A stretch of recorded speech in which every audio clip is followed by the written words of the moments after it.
Today, everybody, one of the most important chess tournaments in the world started, the Tata Steel Chess Masters. And this is a tournament that features 14 of the top super grandmasters in the world. I mean, Magnus Carlsen is playing, Ren is playing, GUKESH. Pretty much any person you can think about that you follow is probably participating in this tournament. So we're going to be getting 2 weeks of super high level chess that we can all enjoy from our homes. Now, I typically don't do recaps like this, but the reason I really wanted to show you guys this tournament is because I'm going to be going there in a week. So I'm going to be super involved. I'm going to be giving you some backstage content here in the YouTube channel and on my Twitch. And so I really wanted to bring you throughout the whole journey so that you really knew what was going on here. So guys, today was round number 1, and there were some brilliant chess games that happened, very exciting chess games. And instead of showing you every single one of the games, I decided to pick 3 of my favorite ones. 3 games that I think all of you should see. So guys, we're going to start with the first round, and we're going to start with Magnus Carlsen, the world champion who played today against ARONIan, who is a very strong grandmaster from Armenia, who's right now playing for the United States. He's been world number 2. So this is a really, really fun match to follow. They've played against each other a million times, Magnus and Levin. But this was really exciting, and Magnus started with the move d4. Now, we can see a few moves here. It became a Catalan, which is one of Magnus Carlsen's favorite chess openings. It's the opening he played when he played me as well in a park in Madrid a few months ago. Bishop e7, bishop g2. The idea of going with the Catalan, the idea of this opening is basically that you're fianchettoing your bishop, so you're trying to look a little bit more towards the center. You're putting a little bit of pressure on d5, and you're basically saying, hey, if you ever capture my pawn on c4, I'll be able to get it back, and you're going to be opening up for my bishop. So those are the main ideas of the Catalan. So castles, and then black captured on c4, which is very normal to capture here. And now white needs to try to get the pawn back somehow, because, I mean, if black is able to get a fantastic formation over here, I mean, then it could get a little bit annoying. So white played queen c2 to attack the pawn, a6, and now a4 to stop black from going b5 if queen takes c4. This is an important move so that black cannot start advancing all of their queenside pawns and gain a lot of space. Now, what are the drawbacks of a move like this? Well, that this square over here becomes a little bit weak, and sometimes black gets the idea of going a5, knight a6, knight b4, and plays a fantastic piece in this square. So, bishop d7, black was trying to develop, and now Magnus took the pawn, and now bishop c6. This bishop actually wants to be in this diagonal as well, but the reason why black went for this idea is because if black goes b6 or something, there may be some tactics with the bishop and the rook being in the same diagonal. So black is going the safe way, saying, hey, I'm going to place my bishop in the best square, and I'm going to take control of this diagonal just like you are trying to do. And now, you know, there's ideas of going bishop d5, bishop e4, and the bishop is going to be very well placed. And, you know, you don't need to decide where to go with this knight yet. The knight can go through d7, knight can maybe go to c6 at some point, maybe knight a6. I mean, there's many different ways that the knight can continue. So bishop g5, this is one of the only squares that makes sense for the bishop to go to, and then bishop d5 threatening the queen. Queen went back to c2, and then it was attacked again. And Levin asked Magnus, where is your queen gonna go? So queen c1 was played, and this makes a lot of sense. I mean, you don't want to go back to c4. And here, I mean, you want to be in the c file because you want to have the square for the rook. So it makes sense to get your queen down over here. So h6, the only move that makes sense here is to capture the knight because the bishop just doesn't have any good squares. Bishop takes, and now rook d1, defending this pawn, but also placing the rook in the file it belongs to. This is the place where the rook wants to be.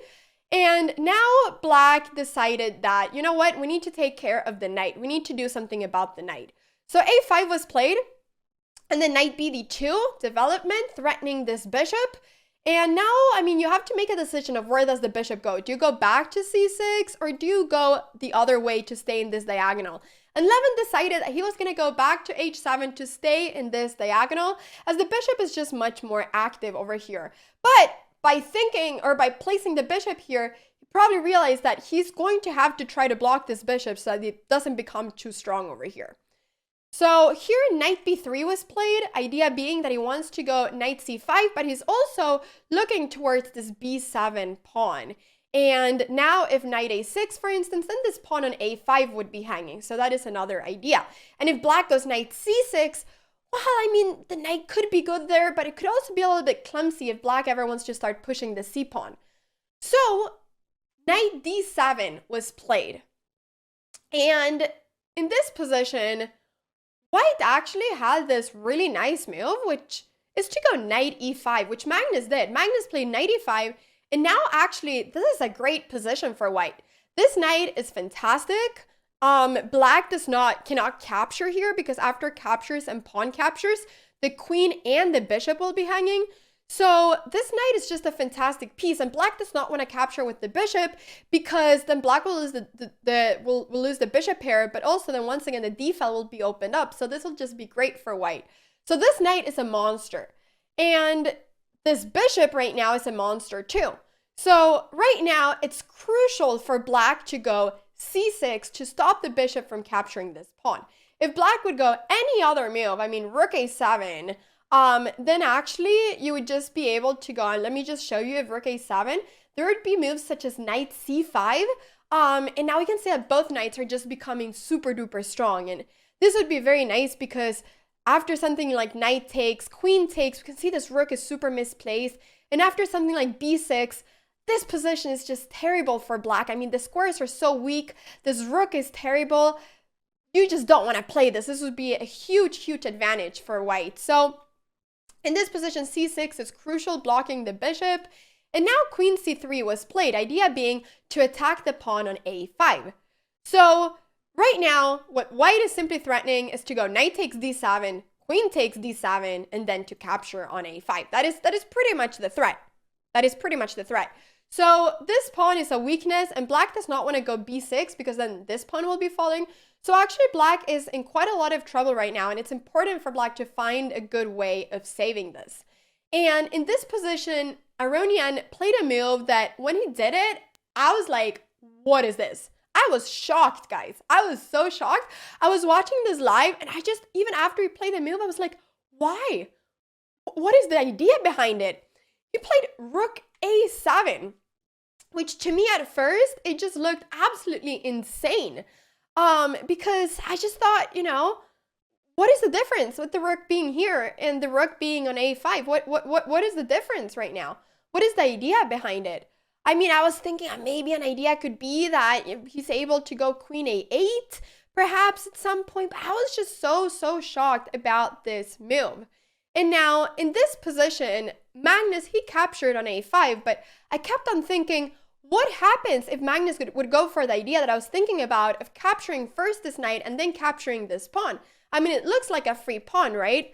So if knight takes d7 and queen takes back, the idea here is that if knight takes a5, there is actually c5 in this position. And this is a really important move because you're opening up for this bishop and you're immediately threatening this pawn.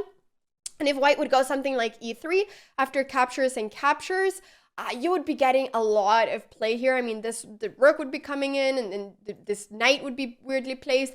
So that just wouldn't be good. So here, after queen takes c5, there is b6, threatening both the knight and the queen, threatening two pieces at the same time. The only move is to capture on b6. And now there is bishop d8, threatening the queen and threatening the knight. And now, you know, if the rook was on a8, there would actually, right now, well, one, I mean, the rook would be hanging, but two, there would also be moves such as queen b7, etc., making it not possible for the knight to be to capture on a5. So actually, the whole idea of going rook a7 is that you're getting the rook out of this diagonal, and the rook is just much better placed over here than what it is on a8. So I thought that this line was quite pretty. But, you know, this is not what ended up happening. Instead, Magnus played knight takes a5 immediately. And this right now, it sort of looks like a free pawn as well. But the idea here, and this is really important that black plays it this way because this can go south very quickly. There's bishop takes e5. So you're capturing this knight, saying, hey, I'm not going to let you capture on d7 and get my queen out of the protection of this square. And after takes and takes, there's rook takes a5. And, well, this looks like black is a piece piece up, but there is rook takes d7, threatening the queen. So if queen takes d7, there's going to be queen takes rook, and it's going to be equal material. Well, actually, black is going to be a pawn down, so black does not want to do this. Instead, black has to go rook takes a4 pretty much, at least to not lose the pawn. And now, if white would take the queen, then there's rook takes rook, and this would be an intermediate check. And after rook takes rook back, this would just be fantastic for black. So rook takes rook, and then queen takes d7. And now, very important, rook d4, getting the rook on the open file, just to take control of the position. And if we just take a moment here and look, this is equal material, but actually white has a slight advantage because this pawn on e5 is basically controlling the whole position. So it's really limiting black's piece movements to have this pawn over here. After queen c7, rook d6, and we can see here rook a8. I mean, this rook on d6 is really strong, and the main thing here is that white just has fantastic play on the d file. So bishop f3 to get the king up to g2, if any check, h4, h5, not allowing white to get any space, king g2, placing, the king in a better position. And now there was a little bit of shuffling of pieces, but the main idea is that white wants to get a queen up to d6, queen f8, rook d8, and checkmate. I mean, that is the plan right now. So white is playing for a win. It's not like Magnus is saying here, hey, let's just shuffle some pieces. No, Magnus is playing for a win. So rook a5 was played here, threatening this pawn. And then b4 was played, with the idea being that after rook takes e5, Magnus thought he could just go queen d6. And this happened in the game. Queen d6 happened, threatening the queen, threatening the rook, defending this pawn, but also allowing for these sort of ideas. And now queen b5 was played. And in this position, after queen f8, which was the whole idea, like I was saying, to checkmate, Levin found a brilliant chess move. I mean, this was just absolutely beautiful. I mean, it's a sort of move that I would not consider, I think. I think it's a pretty difficult move to see, at least from a practical perspective, but obviously these players are super strong. But it's the only move that saves the game. If he doesn't do this, there's going to be rook d8 and there's going to be a checkmate. So he has to do this. And that move is rook takes e2, double exclamation mark, double whatever you want. It's fantastic. It's so great. Why is that move so great? Well, because actually we are talking about this king being very weak, but this king is right now pretty weak as well. The idea here is that if white captures back on e8, there's going to be on e2, there's going to be queen takes e2, and white just doesn't have time to checkmate. I mean, this bishop and the queen together against this king are going to be brutal. I mean, this king is just so weak. Right now, something like rook d8, I mean, it's going to be a checkmate. Bishop e4, I don't know where the king goes. King here, it's going to be a checkmate on g2. There's nothing to do. So white cannot really capture back on e2. But now that the rook is on e2, I mean, the rook is a lot more active. And after rook d8, which was played in the game, there is this move, bishop e4. And I just think this is absolutely fantastic. And one, you're giving some space for your king to escape. But two, there is this combination that after bishop takes e4 and rook takes e4, we can once again see that this king is now very safe. This king is pretty unsafe. All the light squares are super weak, and it's going to be really hard actually for white to checkmate black. So I think this is just really, really, really beautiful. And before bishop takes e4, I mean, there wasn't really any crazy checks. If there's any check, the king will just simply go up, and there's actually nothing here.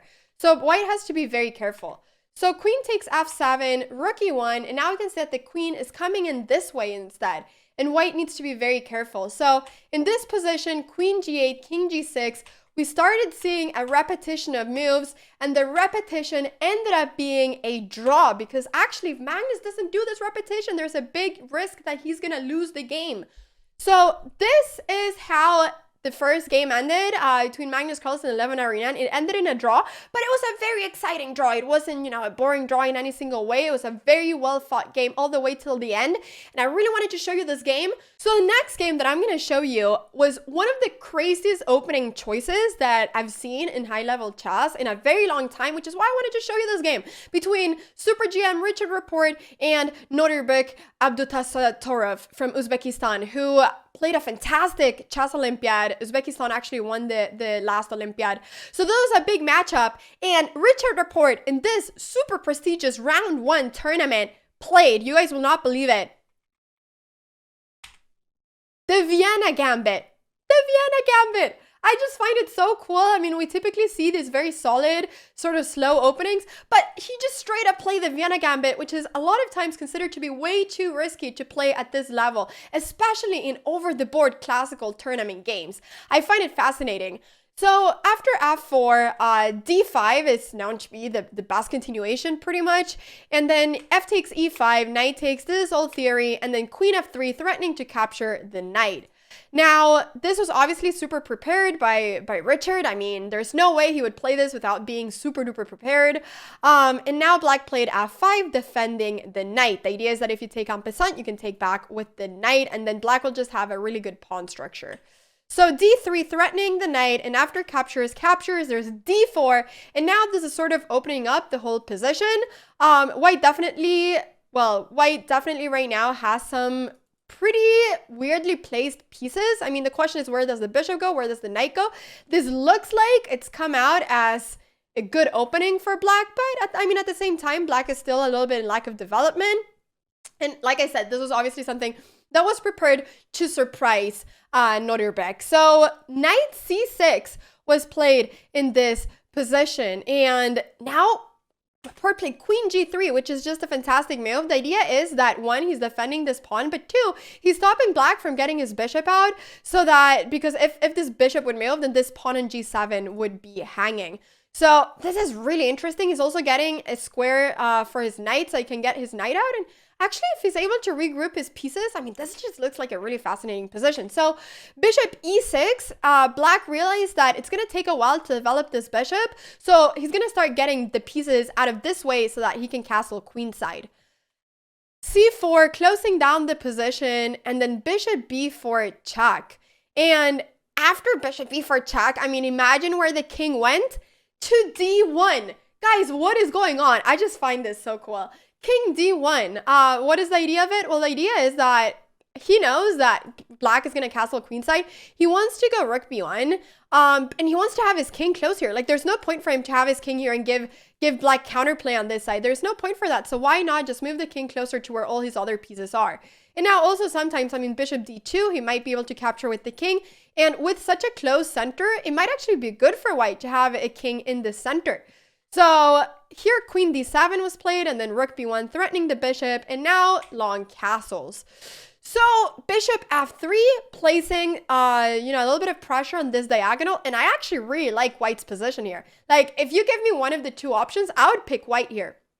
And I mean, I also think that this is a really hard position for black to play. So he went bishop e7 back. He just probably didn't like the idea of being in this file and kind of wanted to find a better square for the bishop. Also, maybe he wants to start going g5, etc. at some point and try to get a little bit of space on this side. And here knight h3 was played. b6, which to me looks a little bit risky, but you know, it's probably good, but looks a little bit risky to open up for this whole diagonal. But yeah, this is definitely a super like ballsy game. Knight f4, threatening the bishop, placing the knight a little bit closer to the center. Now, in this position, one might wonder, where is this bishop going to go? I mean, there's bishop d2, a4, a5. These are definitely some ideas. And now g5 finally came. So captures, and rook b5 was played. And this move is pretty interesting. I think the idea of this move is that he simply, he wants to have black go a6 because then the pawns will become very weak. And he simply wants to defend this pawn on e5. So he's simply saying that, hey, like, this rook is good placed here. You can't kick it away, and it's very active. So knight b8 was played, and rook d5. The rook got remaneuvered to the center of the board now that the knight was gone, and c6 threatening the rook. And I mean, we're still not seeing the ideas of going bishop d2, a4, a5. Feels like sort of black is being able to regroup his pieces pretty well here now. And the question here is, what is white going to do about this pawn? Because this pawn could become a huge weakness later on in the game, as it's impossible to defend it as white doesn't have any f-pawn. So takes, and then h3. Knight went up, and then queen h2. Queen h2. Just, it's such a creative game. But yeah, I mean, the idea here is that if, for instance, something like queen takes, there's going to be bishop takes c6. So he's basically saying, you know, you cannot take my pawn right now because I have this threat. And I mean, he probably wants to at some point go something like g4. So queen h2, h6, and then g4. That was the idea of going queen here. And now if captures, well, if captures over here, then after bishop takes g4, this would just be a fantastic bishop. So he doesn't want to capture maybe f4, but he played knight takes e5. And in this position, he captured on f5. The idea simply being that if captures over here, then there's going to be bishop e4. And he's basically saying, okay, I'm a pawn down, but the light squares are super duper weak. So this position looks like there may be some counterplay, but it's very risky because if there's not, it's just going to be straight up so much better for white. It's so much better for black. And actually, after pawn takes f5, black played knight takes f3, threatening right now the queen, getting a piece, right? So the idea is that now f takes e6 has to be played, and now they're going to enter this equal material endgame, but where black is actually just a lot better because black's pawn structure is a million times better. One, I mean, there's just 2 pawn islands for black. We can see that after something like c5, this pawn chain is going to be amazing. It's a 2v1 on the king side. So basically, like this endgame is just fantastic. It's a fantastic pawning game. All pawning games will be winning for black, and this pawn is a weakness, and it's hard to advance this pawn because this bishop is blocking it. So rook f8, trying to get an open file, and then bishop b2, and rook f4, defending the pawn. Now c3 was played. White is doing anything to open up some files, and after captures and captures, king d8, trying to get the king closer. And now we're getting a endgame over here. Bishop e5, rook f1 check. So right now the most important thing is just to get white to not be able to push this pawn. So black is going bishop f6 so that after some exchanges, the king can go up to e7, and now boom, the pawn is being blocked. So d4, white continues, white is trying to get some space, doing anything to get this d5, d6 sort of idea in. And this is why maybe c5 could have become good before to block the pawns from pushing. King takes e6, no fear, saying there's nothing you can do. No intermediate move that's scary, and bishop takes, king takes, and now d5. White is doing anything to push that pawn. Now here, c5 could have been an option. We're now entering a rook endgame, but black simply just wanted this pawn to be isolated because it's easier to control a pawn that's isolated. Rook a1, and now rook e6, king f5. The idea is that if rook takes pawn, which happened, there's rook takes a2 check, and after the king moves, actually now, if this pawn can be stopped, these 2 pawns are just going to be super strong, as we can see. So king c4, and this was actually a slight inaccuracy. Maybe white here should try to start pushing this pawn, but it's a really hard endgame for white. King c4, rook c1 check, and now, I mean, this is just some fantastic technique. Look at that, b5 check, and now, I mean, where does the king go? Where does the king go? If king takes b5, then there's going to be, this pawn is going to be hanging. If something like king a6, then the idea is that there's rook d4, and if you take this pawn, there's going to be rook h4. Look at that. And now the king is just too far away to stop this pawn from promoting. I mean, the rook is way too far. The king is way too far away. And this pawn is going to be falling. So this is just absolutely beautiful, beautiful technique. After b5, king c5 was played, and now he just started pushing the pawn. I mean, black just said, how are you going to stop me? And then at the end, rook f8, well, this was a blunder because there's king here, and now this pawn is hanging. But this was a really difficult position to defend, and I just think that this was absolutely beautiful. And in this position, we saw resignation. Yeah, this is just straight up lost. The reason is because there's king c3 in this position, and after king c3, basically there's nothing that white can do, because if now white makes a queen, then black will capture it, there'll be a queen. There's nothing that right now white can do, and if white goes anywhere else with the rook, I mean, then this pawn is falling. So this is just super lost, and yeah, Richard Rapport lost. And now everybody, for the final favorite game of round number 1 between GUKESH, the youngest grandmaster participating in this tournament. Guys, he's 16 years old. He's 16. It's crazy, and he's 2,700. He did a fantastic chess Olympiad. He's definitely one of the biggest chess prodigies in the world. He's the 3rd youngest ever person to become a grandmaster. He's defeated Magnus Carlsen. Super strong Indian chess prodigy. And he faced today Ding Liren, China's #1 player, but also the guy that will be playing in the World Chess Championship match in a couple months. Ding Liren might be future world champion. Who knows? I mean, this is maybe a match between 2 future world champions. Who knows?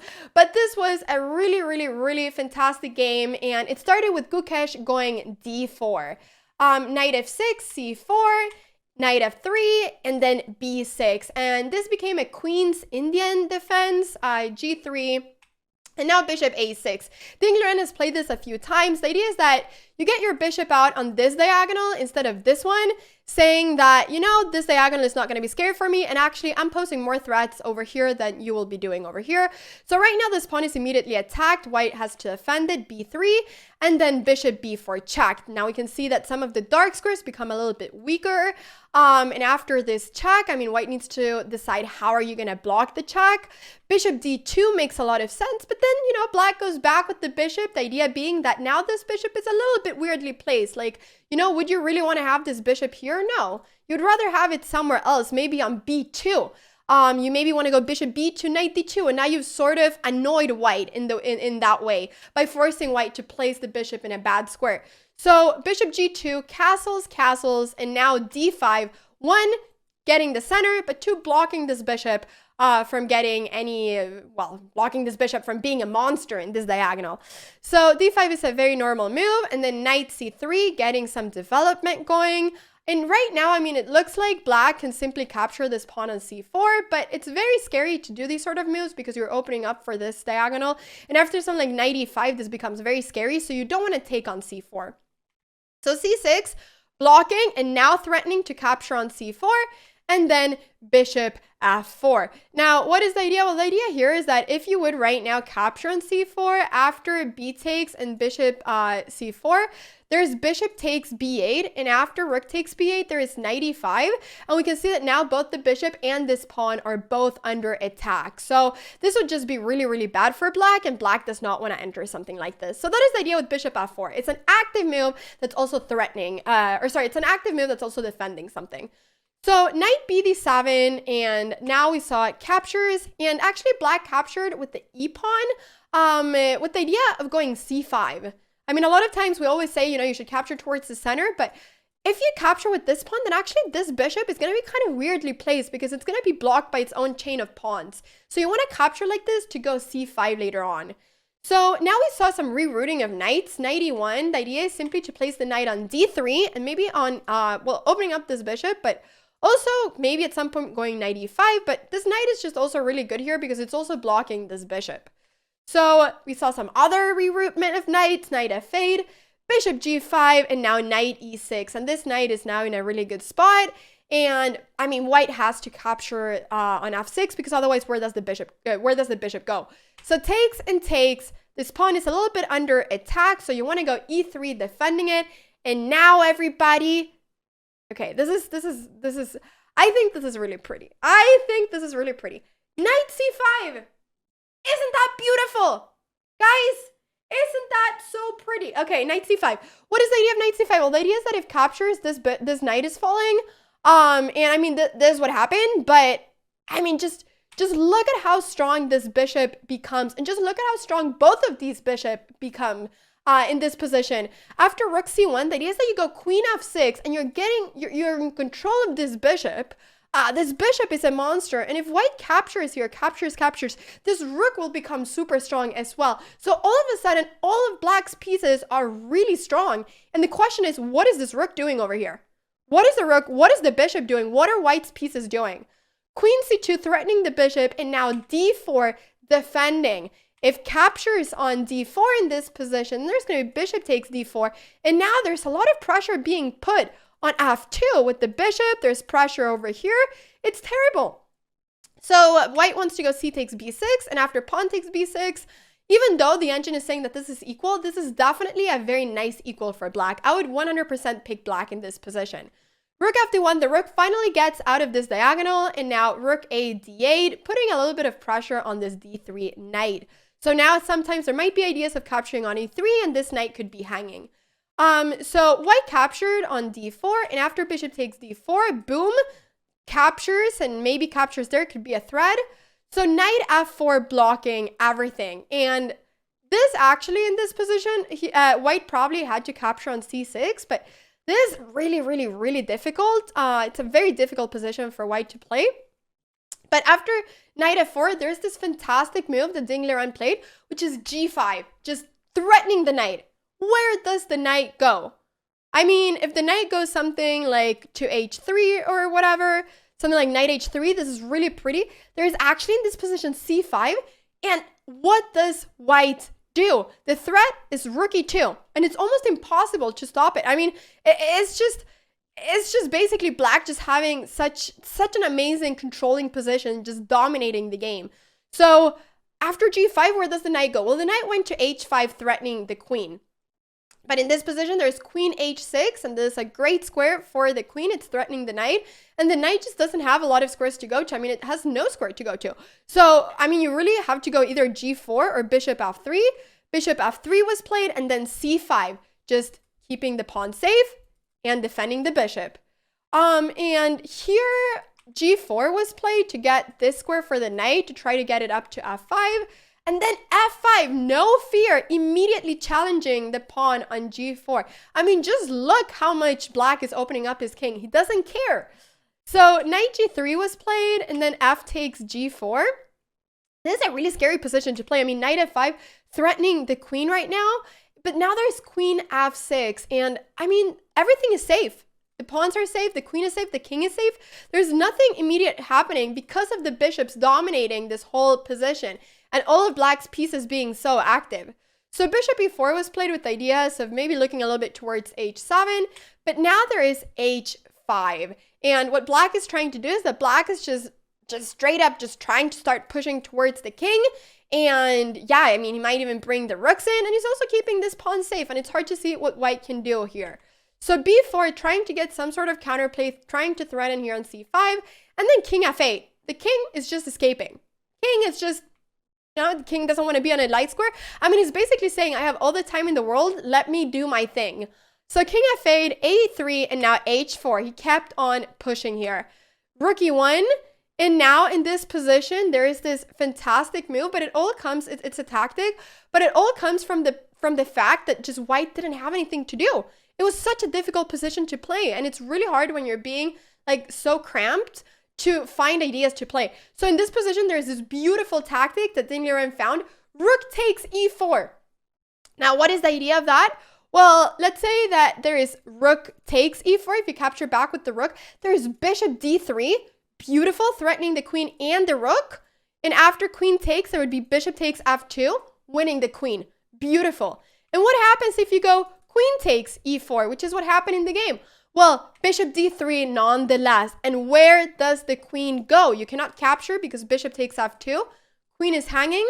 And whenever your queen goes somewhere, then we can see that the knight is going to be hanging. And in this position, black has two bishops for a rook, which is advantageous. I mean, it's better to have two bishops than a rook. And especially in this position, the bishops are dominating. This bishop is absolutely fantastic. So white captured on b6. g3, I mean, this king is also so unsafe.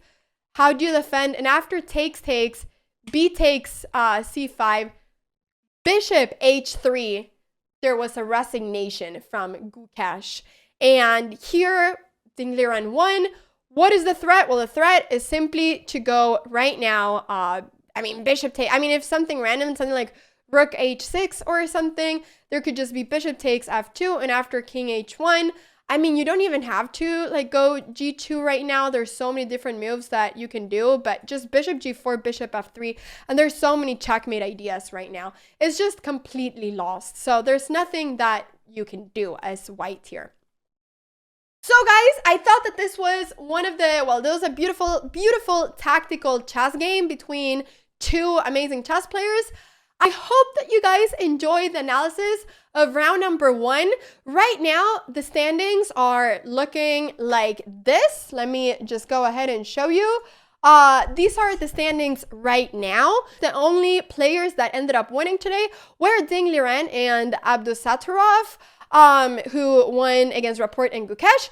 So everyone else made a draw, but we're in for many rounds of excitement. I hope that you guys enjoyed the recap of the games, enjoyed the analysis, learned something, and let me know in the comments down below who you're rooting for in the tournament. Thank you guys so much for watching, and I'll see you all in the next video.